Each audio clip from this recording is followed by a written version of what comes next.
Bonjour à toutes, bonjour à tous. Aujourd'hui, c'est notre 9e conférence sur l'initiation de la Kabbale. Notre 9e conférence va porter sur le thème de Ari Hanpin, ou le grand visage. Le grand visage était aussi appelé le patient ou le longanime. C'est un des visages du monde de la Hatzilut, du monde de l'émanation. Nous avons parlé de 5 visages principaux. Un visage qui est le premier au-dessus de tout, dont nous avons parlé dernièrement, c'est le Hatik, c'est l'ancien, ou la direction divine qu'on appelle le Tikkun HaKlali, la réparation universelle, qui considère le tout en même temps. Et là, nous allons parler réellement du premier visage de la Hatzilut, de l'émanation. Il s'agit donc du Harir. Le Harir est en parallèle, où il correspond plus à ce qu'on appelle la sphira du Keter, c'est-à-dire la couronne. Qu'est-ce que c'est Harir? Harir, ce visage, nous allons tout de suite voir dans le Kalach Pitrei Chorma du Ramchal, au chapitre 90, Harir Hanpin ou Apartsuf Harishon Sheba Hatzilut. Harir Hanpin, le grand visage, c'est le premier visage de toute la Hatzilut, Besod HaKeter, c'est-à-dire selon le mystère du Keter. Banoui, Mimaveben, Veu Shoresh, le Kol Sh'ar, Arba'a Partsufei HaHatzilut. Il est la cause, donc la racine, de tous les autres partsufim, de tous les visages de la Hatzilut, de l'émanation, c'est-à-dire, comme nous allons le voir, de Abba, de Ima, de Za et Nukva, le père, la mère, l'enfant et la fille, le féminin. Donc, Harir correspond donc à la racine, à la cause, à la source. C'est le visage qui prend d'ailleurs toute la structure, toute la position, toute la taille du monde de la Hatzilut. À savoir sa tête, si on peut la considérer au début de la Hatzilut, ses pieds arrivent, de manière symbolique bien entendu, arrivent au bas de la Hatzilut, du monde de l'émanation, où se trouvent donc les autres visages de Dieu, c'est-à-dire ces modes de direction divine, se trouvent l'un sur son bras droit, de manière symbolique, encore une fois, il s'agit du Père. Sur son bras gauche, c'est la mère. Sur le thorax, c'est-à-dire le corps lui-même, on va retrouver le petit visage. Et sur le lèvre, le cœur du petit visage, nous retrouverons le féminin ou la Nukva. Ça, c'est la disposition générale, telle que le Harizal l'a expliqué dans son livre Le Etzraim, des 4 partsufim, c'est-à-dire du père, de la mère, de l'enfant et de la fille, qui habillent le grand visage, c'est-à-dire Harir Hanpin. C'est pour nous dire que le grand visage, lui, correspond à toute la taille de la Hatzilut. Au fait, quand on dit qu'il couvre toute la taille, c'est-à-dire qu'il domine et qu'il règne dans tout ce monde de l'émanation. Sans plus tarder, nous voulons comprendre non pas la forme ou la disposition du visage, mais plutôt sa fonction. C'est quoi sa péoula? C'est là en vérité la voie du Ramchal de nous expliquer toujours l'allégorie, mais ce qui correspond à l'allégorie, c'est-à-dire le paradigme. Il existe donc un visage qu'on appelle le grand visage, qui couvre toute la taille de la Hatzilut. Le Ramchal explique que sa fonction, c'est la bonté. Petar Tzadik Aleph, dans le chapitre 91, dans le Kalach, Shte bechinot yesh be'arir. Achat anagato behesed legamre, me'atzmo, bli anafav, ve'achad anagato al yedei anafav, bederech hamishpat, ad shehazor hakol le'inyano, chesed gamur, mamash besof hakol. Le Ramchal explique, il existe 2 fonctions essentiellement dans le Harir. La première fonction, c'est lorsqu'il dirige tout seul, à savoir sans ses enveloppes, sans ses autres visages qui l'entourent. Quand il dirige tout seul, alors c'est la bonté absolue. Comme il est rapporté dans les psaumes, Tov Adonai lakol, Verahamav al kol ma'asav. Dieu est bon pour tous, et sa miséricorde, elle couvre toutes les créatures et toute son œuvre. Ça, c'est une fonction, on peut dire la fonction principale de Harir.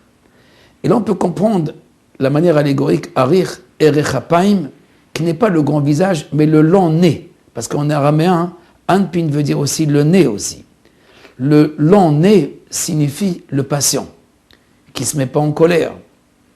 C'est-à-dire au fait qu'il supporte, comme nous allons voir, il supporte la faute. Nosé avon, comme il est rapporté dans la Torah. Nosé avon, il supporte la faute. Donc, la première fonction de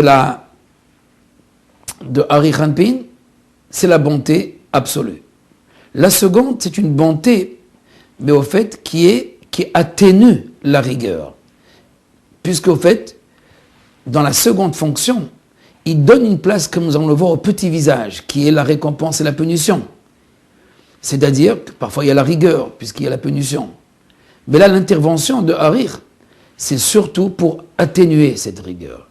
C'est-à-dire non pas doubler ou court-circuiter la rigueur, mais l'atténuer, c'est-à-dire au fait la rendre plus douce, cette rigueur. Supposons que quelqu'un devait être malade 10 ans, il sera malade 10 jours. Et s'il devait être malade 10 jours, il sera malade que 10 heures, ou 10 minutes, ou 10 secondes. Et donc, en prenant, c'est-à-dire la justice, en prenant donc en considération ces 10 minutes, donc on peut dire, comme exemple, que la rigueur a été atténuée. Même si elle est là, mais elle a été adoucie, atténuée. Dans notre exemple à nous, c'est en raccourcissant le temps. Donc, résumons-nous, 2 fonctions essentiellement dans le Harir. La première, il s'agit de la clémence ou la bonté qui est absolue. La seconde, elle est surtout au niveau donc de mituk hadin, c'est-à-dire adoucir ou atténuer la rigueur. Ce partsouf, c'est-à-dire cette configuration divine, ce visage de Dieu, correspond à quelque chose d'important et d'essentiel dans l'histoire, mais aussi dans la nature. J'explique d'abord dans l'histoire. Dans l'histoire, lorsque nous parlons bien sûr de la clémence, de la bonté, s'il n'y avait pas le chesed, la bonté, alors le monde ne pourrait pas subsister. Olam chesed ibane, comme disent nos maîtres, le monde repose sur la bonté. Donc l'idée principale ou le premier partsouf de la Hatzilut, c'est celui donc de la bonté. Tout commence avec cela. Il ne s'agit pas donc méritant ou pas méritant. Il faut donner la tzedaka, par exemple, la charité, l'aumône, il faut la donner. Et il n'est pas question d'aller rechercher et de dire est-ce que l'autre reçoit ou l'autre mérite ou ne mérite pas. Il y a lieu uniquement de donner sans pour cela chercher ou sonder le mérite ou la récompense. C'est la raison pour laquelle on l'appelle le Keter, le premier partsouf. Pour le distinguer avec le Hatik que nous avons vu dans notre dernier cours. Le Hatik, l'ancien, il est au-dessus de la Hatzilut. Il surplombe toute la Hatzilut. C'est la couronne de toute la Hatzilut. Quant à Harir, il est à l'intérieur même de la Hatzilut, de l'émanation. Il est le premier dans le monde même de l'émanation, de l'histoire. Par contre, au-delà et au-dessus de l'émanation, il y a ce partsouf, qui lui, ce visage qui dirige absolument tout pour le but ultime que nous avons vu, qui est la révélation de l'unité, et qui passe par la réparation universelle de toutes les créatures. Revenons donc au Longanim, à Hari Hanpin, premier visage de la Hatzilut. Le Hari nous explique que Harir n'habille pas seulement les autres visages, mais les enfante aussi. Il les engendre. Nous allons voir tout de suite de chez le Ramchal cette idée d'enfantement dont on a rappelé un petit peu dans nos derniers cours. Dans le Petar Tzadik Bet, dans le Kalar, chapitre 92, Hakavana tachlitit bechol inyan asfirot vanagotem hu lehetiv besof hakol hatava gmura ushlema. Le but ultime, bien sûr, de toutes ces séphirotes, de tous ces principes, ces causes et qui créent et qui dirigent, c'est pour apporter à la fin une hatava gmura, pour octroyer à tous le bien parfait. Rak shekedel avol tachlit hazeh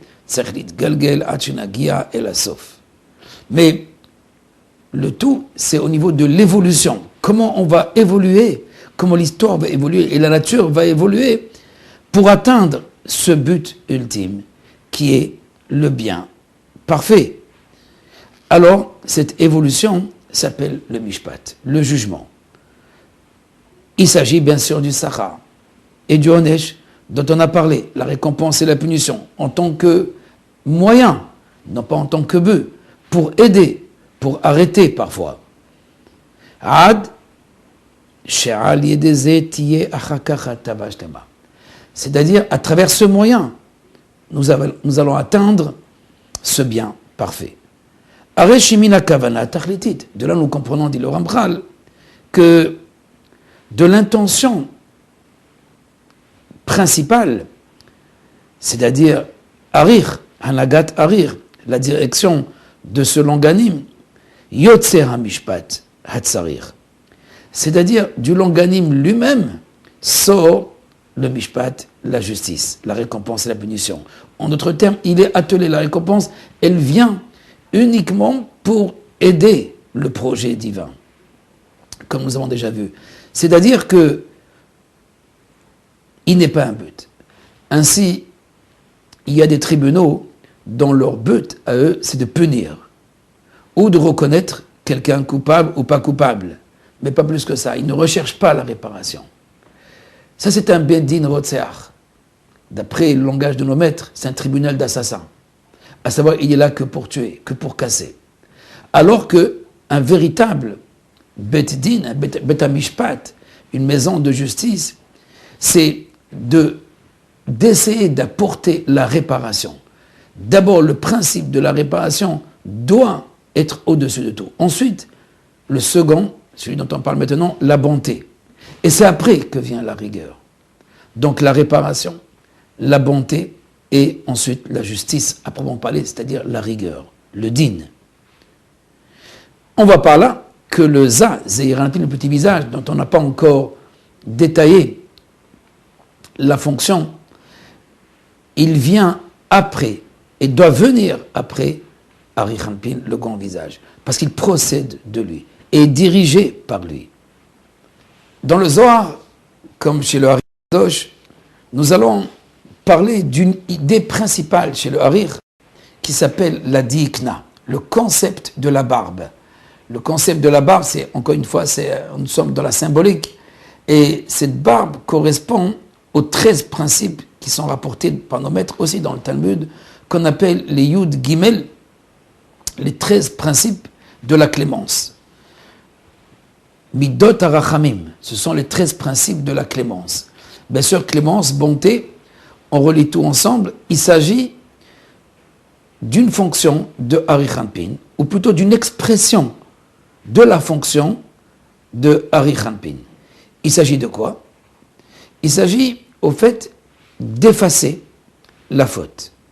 Il s'agit d'effacer la faute, d'éponger, on va dire, la faute, ou parfois, comme nous avons dit, d'adoucir la punition, et parfois de passer outre le péché et donc la punition. On le trouve, cette idée, on la retrouve et dans le Zohar, dans le Ramchal aussi, comme nous allons voir tout de suite, dans le chapitre Koufret 108, et dans la Torah, dans la Bible aussi, on va retrouver dans le Parashat Kitissa, dans le livre de l'Exode. D'abord, nous allons lire ce concept de la Dikna dans le Kalach. Il s'agit donc du chapitre 108. Hadikna mar'a koach hapartzuf, al ken ba mitgale koach arir, vekofe et hadinim. La Dikna, la barbe, elle exprime la puissance du visage, de ce visage. C'est-à-dire que là, à partir d'elle, se révèle la force de Harir, du longanime. Vekofe et hadinim. C'est pour attacher, anéantir les rigueurs. Ou machnia aklipot, soumettre les écorces, à savoir ces procureurs, ces forces du mal qui veulent interpeller les hommes, les fauteurs, bien sûr, à la justice. Ce machnia, donc cette force, se révèle pour soumettre les écorces ou mashli takdusha. Et en plus, elle fait régner, cette barbe fait régner la sainteté, besod eichud elyon, au nom de l'unité suprême. Que signifie donc la barbe, ce tikkun qu'on appelle les 13 principes de la barbe ou les 13 principes de la clémence? Comme on le comprend, il s'agit donc d'effacer, d'abroger la punition.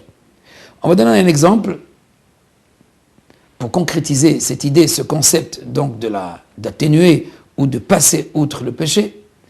Lorsque le peuple juif a fauté dans le veau d'or, alors Moshe Rabbeinu interpelle Dieu pour pardonner à ce peuple. Et là, il est écrit Igdalna Koach Adonai, que la force de Dieu grandisse. Comment parler donc d'une force qui grandit?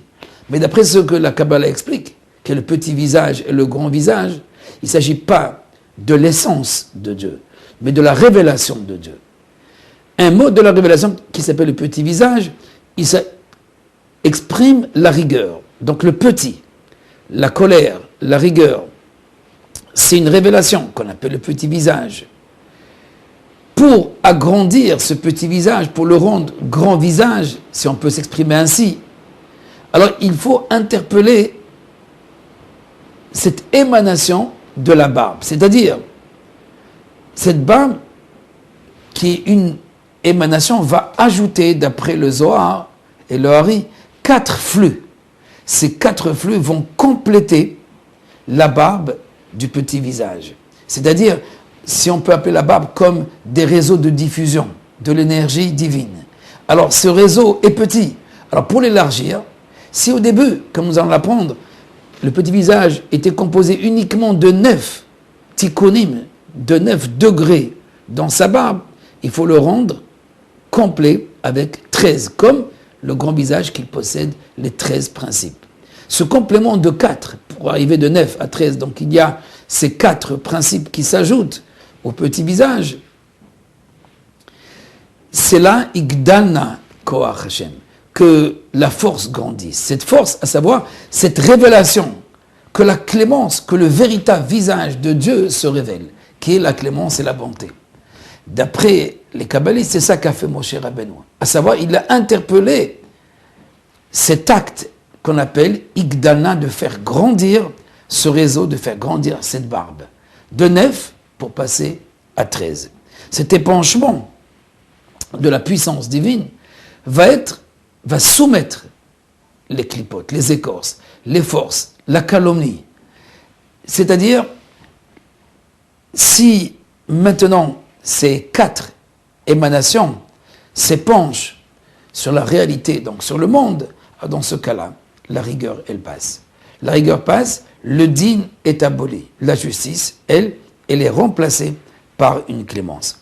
C'est là donc l'idée de ce qu'on appelle Arich Anpin.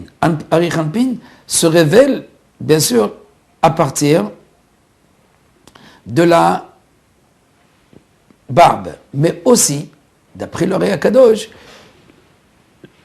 le Harir possède aussi d'autres tikkunim, à savoir d'autres degrés, d'autres éléments qui permettent de retirer complètement la rigueur. Alors on va tout de suite lire dans le Kalar, dans le Petar Tzadik Dalet, chapitre 94. כדי שיתקיים העולם, הוא צריך שלפעמים תיגבר ההטבה על המשפט. והעשה חסד, אף על פי שאין הדין נותן כאן. וזה מה שמתגבר הארת, המצח הרצון רעבה דרעבין, אריך אנפין על זעיר אנפין, ומעביר דיניו לגמרי. Parfois dans le monde, au niveau de l'histoire, il faut qu'il y ait une amplification de la clémence pour permettre que le monde puisse subsister, continuer. Et pour cela, il ne s'agit pas d'adoucir. Il s'agit de retirer complètement. Parce que même dans le cas, par exemple, on va dire, quand le Bnei Israël a fauté Alors, il reste quand même une rigueur. Beyond Pokdiev Code, à savoir comme si la justice disait « je me vengerai ». C'est-à-dire, je vous attends au tournant. Bon, pour le moment, on passe. Mais attention, là, la rigueur, elle attend une faille. Mais parfois, elle attend rien du tout. C'est effacer pour effacer. Remplacer complètement. Je dirais presque la transformation du mal en bien. Un peu comme nos maîtres disent, un autre niveau. C'est un niveau de l'être humain. Qu'il existerait deux sortes de tchouva, deux sortes de repentir. Il y a une sorte de repentir par la ira, par la crainte. On retourne par la crainte de Dieu. Alors nos maîtres disent que les péchés, donc la punition, sont abolis, ils sont effacés. Et là on a une nouvelle page. Mais une nouvelle page, mais attention, tu es au garde à vue. Par contre, il y a un autre niveau du repentir, de la tchouva, et qui est celui de l'amour, revenir avec l'amour. Et celui-ci, disent nos maîtres, Hofer zedonot les sruyot, transforme les actes mauvais en des actes qui sont méritants. Donc transformer des actes mauvais en actes méritants, bien sûr, c'est la transformation du mal en bien. Et c'est ça qu'il s'agit ici. Il s'agit au fait de transformer le tout, d'amener tout, non pas seulement à une nouvelle page, mais à une belle page, comme s'il y avait des bons actes qui étaient là. C'est au fait transformer par l'amour, même ce qui était mauvais, comme si, pour dire à Dieu que tu es le maître de tout, tout t'appartient, et que tu es à l'origine de tout, et que si ces actes ont été traduits comme actes mauvais, c'est à cause de notre distorsion à nous, de notre esprit. Mais en vérité, tu ne voulais que le bien pour nous, tu nous avais penché la vie, et le bien que pour notre bien. Et donc dans ce cas-là, on est capable de transformer même le mauvais en bien. Mais ça, il s'agit d'approfondir beaucoup cette idée de nos maîtres dans la Gemara, dans la Masechet Yoma, que les adonotes deviennent des sruyot. Les adon, c'est-à-dire des actes complètement mauvais, se transforment en actes complètement bien. Alors dans la direction divine, aussi, il existe cet acte merveilleux de transformer, de changer, d'abroger complètement, de laisser aucune trace du mal. Il s'agit donc de Ra'ava des Ra'avin, le front du grand visage. Le front du grand visage a cette particularité, a cette force d'amener le monde à un grand tikkun. Quand il se révèle, alors il y a le din n'y est plus, il n'existe plus. Il est complètement avalé dans sa racine. D'après le Zohar HaKadosh, c'est le Shabbat après-midi, c'est-à-dire lors de la prière de Mincha. Lorsque nous disons Va'ani tefilati lecha Adonai et Ratzon, et moi éternel, je suis avec toi dans la prière, c'est le moment agréable. Et Ratzon. Ce et Ratzon, ce moment agréable, c'est la révélation du front. Quand ce front se révèle, alors c'est ce que nous avons vu tout à fait au début, c'est la bonté absolue. C'est la clémence parfaite. C'est ramener tout à sa source. Bien sûr, cette idée de Harir rejoint un petit peu l'idée que nous avons vue de Hatik de l'Ancien. Ils se rejoignent parce que les deux s'appellent Keter. Les deux sont composés et fabriqués et réalisés à partir de la sphira qu'on appelle le Keter, la couronne. Parce que les deux sont dans la clémence, dans la bonté. Mais à part que le Hatik, lui, a la différence avec Harir, si l'Onganim, lui, il prend en considération la faute d'abord. Et à partir de ça, il répare, il arrange. C'est ça l'ancien, c'est ça la bonté. Le Hatik, lui, le Hatik, c'est l'ancien. Lui, il va aller plus loin encore, ramener tout à l'origine où le mal n'existe pas du tout. Donc on est au-dessus du monde, au-dessus de l'univers, au-dessus même de cette origine révélée de l'univers, au-dessus de la Hatzilut. C'est le Hatik, c'est la réparation universelle. Tout est pour le bien. Tout est arrangé, non pas seulement pour le bien des êtres, parce qu'ici il s'agit du bien des êtres.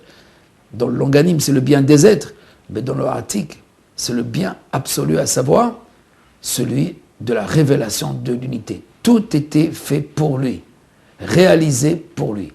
Alors on peut dire que si le Harir, le Longanim, c'est la direction divine, mais qui et en rapport dans cette relation avec les êtres humains, avec les créatures. Le Atik, c'est d'élever les créatures, d'élever les êtres humains, d'élever l'univers au niveau de l'éternité. C'est déjà un niveau supérieur.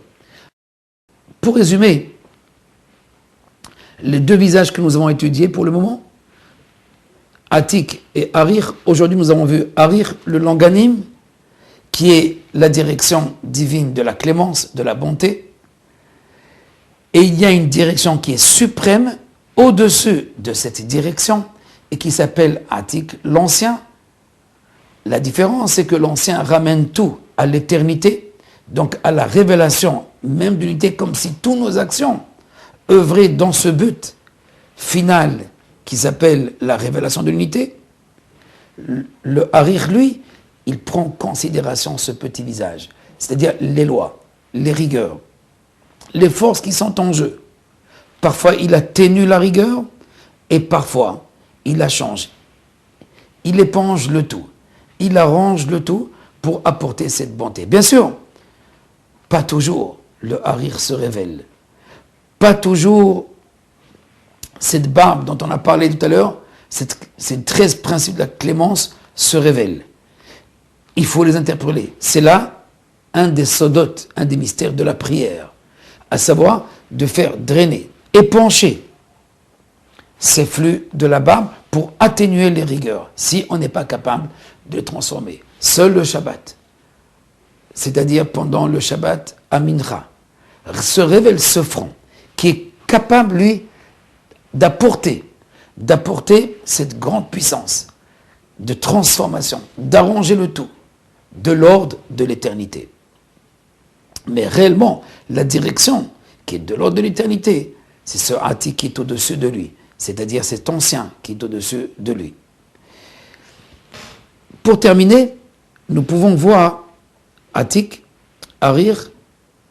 Si Atik, lui, c'est une réparation universelle de tout ce qui existe, on peut donner cet exemple pour distinguer quand même le Atik de Harir, l'ancien du Langanim. Le Atik, lui, d'après le Ramchal, ne peut se révéler qu'à la fin des temps, c'est-à-dire qu'à Triyat HaMetim, qu'à la résurrection des morts. Quand c'est la fin du monde, il s'agit du renouvellement du monde pour le passage à l'éternité. Ce passage qu'on appelle le passage à l'éternité, c'est la révélation de Atik. Mais maintenant aussi Atik existe et agit, mais d'une manière cachée. Quant à Harir, lui, c'est une action qui est révélée. Pendant ce monde, on peut voir la clémence, on peut voir la bonté, on peut voir la faute qui est épongée complètement. La punition, qu'il passe outre la punition. Nosé avon ve'over al besha. Pour terminer, je donnerai deux exemples. Un de Atik et un de Nosé avon de Harir. Pour Atik, on peut dire que nous sommes tous comme dans un théâtre. Et dans un théâtre, alors il se passe quelque chose, il y a une intrigue. Et nous, en tant que spectateurs, on se dit que si telle personne avait fait ceci, ou si l'autre était entré avant, etc., alors ça n'aurait pas pu se passer comme ça. En fait, chacun veut donner son scénario pour essayer d'arranger cette pièce de théâtre. Mais à la fin, on se rend compte qu'il y a un seul metteur en scène et que tout était organisé. Ça, on peut l'appeler la Hanaga, la direction de l'ancien, qui surplombe de tout, au-dessus de tout. Mais lorsque nous sommes dans le temps, on n'est pas capable de voir cette force maîtresse qui domine et qui règne sur tout. C'est seulement à la fin, à savoir à la fin de l'histoire, avant le renouvellement, où Dieu présentera, d'après le Ramchal, ce grand film, cette grande pièce de théâtre, mais avec le dénominateur commun qui passe à travers toutes les créatures, c'est-à-dire tous les hommes de tous les temps, pour montrer et révéler une seule chose, c'est-à-dire qu'il y a un seul metteur en scène. C'est lui qui a tout fait, et pas nous. Et nous étions là que pour révéler cette unité. Ça, c'est la direction de Atik. Quant à Harir, nous sommes dans le temps. Nous sommes en pleine pièce. Et il s'agit, bien sûr, de pardonner. Il s'agit d'effacer, il s'agit de voir le bien, il s'agit de voir les rigueurs atténuées. Nous sommes confrontés à cela. Mais voilà que nos maîtres nous disent. Que signifie, dans les 13 clémences, les 13 principes, que signifie Nose avon verover al pesha, celui qui supporte la faute et qui passe outre le péché. S'il supporte la faute, il passe sur le péché. Donc pourquoi répéter Nose avon et over al pesha? Il passe au-dessus et il passe outre. Ça veut dire la même chose. Au fait, c'est pour signifier autre chose. Nose avon, les mi nose avon, les mi over al pesha. À qui Dieu révèle ce nose avon, il passe outre sa faute. Si lui sait supporter la faute qu'on a commise sur lui, envers lui. C'est-à-dire que si l'homme est capable, lui, de passer outre, alors Dieu aussi passe outre ses péchés et sa punition. Nose avon over al pesha. C'est pour donner une idée, pour terminer avec un aspect éthique, n'est-ce pas, de cette métaphysique, de la révélation et de la direction. Parce qu'Ari Champin, lui, s'est passé outre. Ne pas voir la faute, c'est pas une faiblesse. Adraba, c'est une puissance. Igdal na koach, il faut faire grandir ses forces, il faut être sage, il faut s'élever, se surpasser sa nature pour passer outre la faute. Baruch Hanel Olam, Amen, Amen. Au revoir et à la prochaine, comme tout.